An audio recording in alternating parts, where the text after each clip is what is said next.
following is a winter storm watch from the National Weather Service for the following counties in Delaware, Kent and Newcastle, and the following counties in Maryland, Caroline, Kent, Queen Anne's and Talbot, and the following counties in New Jersey, Cumberland, and Salem. Winter storm watch now in effect from Wednesday afternoon through late Wednesday night.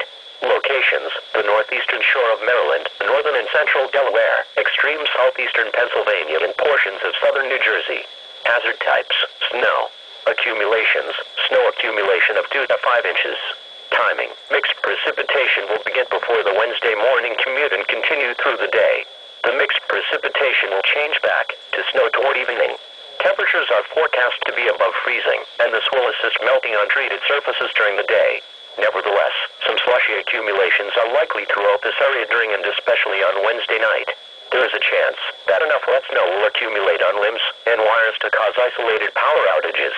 Impacts: expected travel to get more difficult as the Wednesday evening commute proceeds. There is the chance that enough wet snow will accumulate on limbs and wires, and coupled with the wind to cause scattered power outages. Be prepared for possible power outages. Winds north 20 to 30 miles per hour with gusts up to around 45 miles per hour. Highest gusts near Delaware Bay. Visibilities 1/4 to half a mile or less at times. Temperatures mainly in the mid to upper 30s. A winter storm watch means there is a potential for significant snow, sleet, or ice accumulations that may impact travel. Continue to monitor the latest forecasts.